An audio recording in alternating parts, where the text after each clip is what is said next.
Hello students, good morning to all of you. Today I will discuss to you fifth chapter of labor cost accounting. Labour cost accounting में सबसे पहले आप ये जानोगे कि labour cost controlling होती क्या है। यहाँ पर हम कहते हैं कि लेबर मतलब काम करने के बदले में आपको जो सैलरी, वेजेस, बोनस दिए जा रहे हैं वही आपकी लेबर है। फिर उन्होंने कहा लेबर प्रोडक्टिविटी में सबसे ज़्यादा यूज़ होता है। लेबर के आधार पर ही आप रॉ मटेरियल्स आप अपने मटेरियल को रॉ मटेरियल से फिनिश गुड्स में कन्वर्ट कर सकते हो। लेबर पर कंट्रोलिंग का मतलब है कि आपके जो वर्कर है वो एफिशिएंट है, उस अगर एफिशिएंसी लेबर की बढ़ जाती है उससे प्रोडक्टिविटी इंक्रीज़ हो जाती है और पर यूनिट कॉस्ट कम हो जाती है। इतना ही नहीं कि जिसके बेस पर आप प्रोडक्शन कर रहे हो उसके टारगेट को अचीव करना और ज़्यादा ईजी हो जाता है अगर आप एक एफिशिएंट वर्कर को एफिशिएंट टाइम पीरियड पर अपना काम सौंप देते हो तो। अच्छा, पर यूनिट कॉस्ट कंट्रोल करने का मतलब ये नहीं होता कि आपने उनका रेमुनरेशन कम कर देता है, बिकॉज अगर रेमुनरेशन कम कर दोगे तो आपकी जो प्रोडक्शन की क्वालिटी है वो बिल्कुल गिर जाएगी और मोस्टली जो एम्प्लॉयज़ हैं वो आपके फैक्ट्री को छोड़कर चले जाएंगे। तो लेबर कोस्ट कंट्रोल का मतलब ये है कि आपने जो आपका आइडियल टाइम है उसको कंट्रोल करके रखना है ताकि आपकी पर यूनिट कॉस्ट कम से कम आए और आपके जो एम्प्लॉयज़ हैं वो आपकी फैक्ट्री को छोड़कर ना जाएं। नेक्स्ट टॉपिक आता है difference between material control and labour control. अब मटेरियल और लेबर, तो हम यहाँ पर कहते हैं कि जो मटेरियल है वो तो एक निर्जीव वस्तु है, मतलब उसके कुछ इमोशंस होते हैं, और जो लेबर है वो एक ह्यूमन बीइंग की बात हो रही है, उसमें मन भी है, उसमें इमोशंस भी है, जबकि मटेरियल में ऐसा नहीं होता। आप मटेरियल को वेयर हाउस में स्टोर करके रख सकते हो लेकिन लेबर को वेयर हाउस में स्टोर करके नहीं रख सकते हो।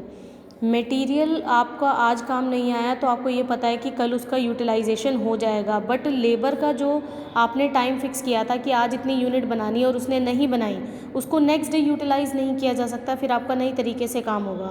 मटेरियल को आप सेल और परचेज़ कर सकते हो लेकिन लेबर को आप सेल और परचेज़ नहीं कर सकते हो।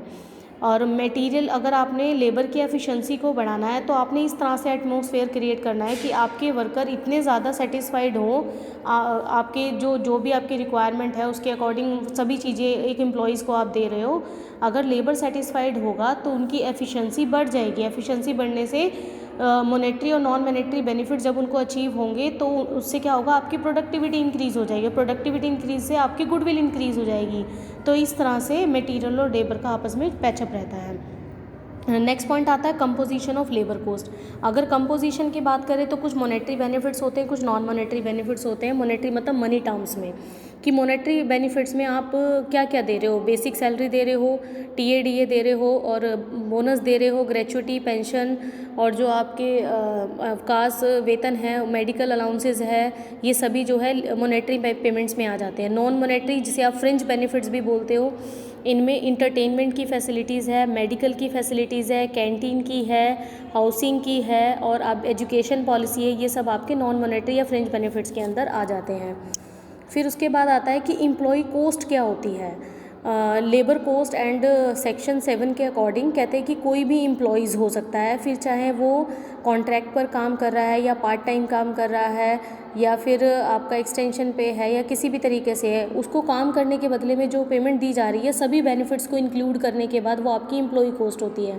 कहते हैं ठेके पर कर्मचारियों में उन वर्कर्स को ऐड किया जाता है जो आपके एम्प्लॉयर ने उस कॉन्ट्रैक्ट के आधार पर रखे हैं, लेकिन उनको नहीं लिया जाएगा कि वो ऑर्गेनाइजेशन के अंदर काम कर रहे हैं, उनको इंक्लूडिंग किया जाए। और लास्ट ईयर के जो भी आपके डिस्प्यूट चल रहे हैं, कोर्ट में चल रहे हैं, उनको नेक्स्ट ईयर में आप कंसीडर बिल्कुल भी नहीं करोगे, और लास्ट ईयर के जो एक्सपेंसेस हैं आप उसको लास्ट ईयर में इंक्लूड करोगे, आप करंट ईयर में उसको नहीं ले सकते हो। और कहते हैं कि एम्प्लॉय कोस्ट में उनको किए गए नकदी या सामान किसी भी रूप में किए गए भुगतान को ऐड किया जाता है। मोस्ट इम्पॉर्टेंट आता है लेबर कोस्ट कंट्रोल प्रोसीजर क्या होता है। प्रोसीजर में पहला प्रोसीजर जैसे मैनेजीरियल प्रोसीजर है, मतलब मैनेजमेंट की पॉलिसी प्रोसीजर, वहाँ का एडमिनिस्ट्रेशन कैसा है, अपने एम्प्लॉयज़ को कैसे कंट्रोल करके रखता है। फर्स्ट आता है प्रोडक्शन प्लानिंग। कहते हैं कि प्रोडक्शन प्लानिंग इस तरह से करनी चाहिए जिससे कि लेबर की जो एफिशिएंसी है, प्रोडक्टिविटी है, वो तो बढ़ जाए लेकिन आपकी पर यूनिट कॉस्ट कम से कम आए। सेकंड आता है सेटिंग अप ऑफ स्टैंडर्ड। कहते हैं कि आपको काम करने के टाइम, स्पीड, ये सब इस तरह से फिक्स करनी है ताकि आपके एक्चुअल और डिज़ायर्ड रिजल्ट्स में बहुत ज़्यादा वेरिएंसेस ना आए। अगर वेरिएंसेस आ जाते हैं तो उनको प्रॉपर तरीके से एनालाइज किया जाना चाहिए, उनकी कंट्रोलिंग की जानी चाहिए। फिर नेक्स्ट आता है यूज़ ऑफ लेबर बजट। कहता है कि प्रोडक्शन बजट के आधार पर ही लेबर बजट तैयार किए जाते हैं। फिर आप ये देखोगे कि लेबर जो वर्कर है वो किस टाइप का है, कितने नंबर ऑफ लेबर्स हैं, क्या काम पर उसको असाइन किया गया है, किस हिसाब से उसको पेमेंट्स होगी, पर डे के हिसाब से, पर मंथ के हिसाब से, या उसके काम के अकॉर्डिंग है। ये सब स्टैंडर्ड जो मैनेजर है वो पहले से ही फिक्स करता है। फोर्थ पॉइंट आता है study of the effectiveness of ways policy. कहते हैं कि जो आपके वर्कर हैं, एम्प्लॉयज़ हैं, जो काम कर रहे हैं, उनको इस तरह से बेनिफिट्स दिए जाने चाहिए कि उनकी एफिशिएंसी हो, वो मोटिवेट होने के कारण ज़्यादा से ज़्यादा प्रोडक्टिविटी इंक्रीज़ होगी तो गुडविल अपने आप बढ़ जाएगी।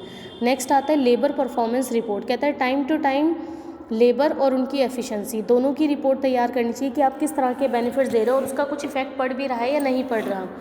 फिर ये तो थे आपके मैनेजरियल प्रोसीजर। सेकंड आता है ऑपरेशनल प्रोसीजर कि ऑपरेट करने का जो तरीका है वो एक मैनेजर का कैसा होना चाहिए कि एम्प्लॉयज़ की एफिशिएंसी बढ़ जाए। कहते हैं फर्स्ट पॉइंट श्रम आवश्यकताओं का उचित निर्धारण। सबसे पहले हमने नीड देखनी है कि एक एम्प्लॉयज़ को क्या नीड है, कहाँ से आया है, बैकग्राउंड क्या है उसका, और ऑर्गेनाइजेशन में किस तरह से वो रोल प्ले करेगा। लेबर टर्नओवर उसकी बहुत ज़्यादा नहीं होगी। अगर लेबर टर्नओवर ज़्यादा का मतलब ये एम्प्लॉयज़ आपकी फैक्ट्री को बार बार छोड़कर जा रहे हैं, वो सेटिस्फाइड नहीं है, उनको जो भी फैसिलिटीज़ एक मैनेजर की तरफ से दी जा रही है। सेकेंड आता है श्रमिकों का वैज्ञानिक चयन। कहते हैं कि जो लेबर है उसको इस तरह से सिलेक्शन करनी चाहिए कि जिससे हमारी एफिशिएंसी बढ़ जाए, गुडविल इंक्रीज़ हो जाए। कार्य पर उचित नियुक्ति का यही है कि आपको जो सिलेक्शन है, रिक्रूटमेंट है, वो इस तरह से करनी चाहिए ताकि अनफेयर ना हो और राइट पर्सन को राइट जॉब पर प्रोवाइड किया जा सके। और पर्टिकुलर टाइम पीरियड्स पे करने का मतलब ये मतलब है कि जो भी एम्प्लॉयज़ काम कर रहा है उसको टाइम के अकॉर्डिंग डिवाइड कर देना चाहिए कि इतने आवर्स आप काम करोगी, इतनी यूनिट आपने बनानी है और इतनी पेमेंट आप तक, कि सब कुछ अगर पहले से ही क्लियर होगी तो किसी भी तरह का डिस्प्यूट नहीं होगा और लेबर टर्नओवर कम ही होगी, ज़्यादा नहीं होगी। फिर आता है आपने जो वेजेस पे करनी है वो किस आधार पर करनी है, ये स्टैंडर्ड्स पहले से ही फिक्स होने चाहिए। नेक्स्ट पॉइंट आता है कि रेमुनरेशन के मेथड पता होने चाहिए कि आप जो रेमुनरेशन दे रहे हो वो किस हिसाब से दोगे, तो वो उससे क्या होगा कि लेबर की एफिशिएंसी बढ़ जाएगी, वो मोटिवेट होंगे और इससे जो लेबर कॉस्ट है वो कम से कम हो जाएगी। और जो अनप्रोडक्टिव चीज़ें हैं उन पर प्रॉपर तरीके से कंट्रोल किया जाना चाहिए। अननेसेसरी जो हैं आपकी चीज़ें उनको बिल्कुल मिनिमाइज़ कर देना चाहिए। प्रॉपर तरीके से अगर कोई भी न्यू रिक्रूटमेंट होती है तो आपको ये पता है कि उनको कंट्रोल करने की ज़रूरत पड़ती है। कंट्रोलिंग में आप क्या करोगे कि इस तरह से आपने जो इनएफिशिएंसी है उसको कम से कम रखना है। और फिर नेक्स्ट पॉइंट आता है अनुपस्थितिवाद पर कंट्रोल। बिल्कुल है कि अगर कोई भी सॉल्यूशंस आपको मिल रहा है तो उसको सॉर्ट आउट करना चाहिए, उसको बढ़ाना नहीं चाहिए। समय और गति अध्ययन बिल्कुल होना चाहिए कि ये जो ऐसे स्टैंडर्ड्स हैं, मान लो आपकी मशीन पड़ी हुई है लेकिन मटेरियल आया ही नहीं है, तो मटेरियल आया नहीं मशीन पर कैसे काम होगा। तो ये जो बेकार की जो छोटी छोटी चीज़ें, हरकतें हैं, उनको कंट्रोल में करना चाहिए।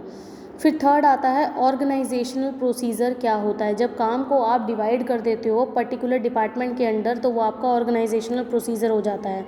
पर्सनल डिपार्टमेंट में इसमें आपने लेबर को कैसे रिक्रूट किया, लेबर को कैसे ट्रेन किया, आपने कौन कौन सी रिस्पॉन्सिबिलिटी दी, कौन कौन सी अथॉरिटी दी, उनका डिवीज़न कर देगा फिर, ताकि उसको उसी हिसाब से इवेल्युएट किया जा सके।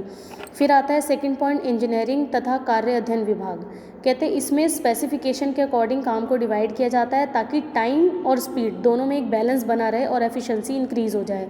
समय लेखन विभाग, समय लेखन मतलब टाइम रिकॉर्डर कीपर जो होता है, जैसे आप कोई भी एम्प्लॉयज़ आया तो गेट कीपर उस टाइम को नोट कर लेगा, फिर उसके बाद वो अपने सिग्नेचर कर देगा। नेक्स्ट जितने आवर्स उसने वहाँ पर स्पेंड किए हैं फैक्ट्री के अंदर, कितनी यूनिट बनाई है, वो सारा डेली रूटीन में होना चाहिए।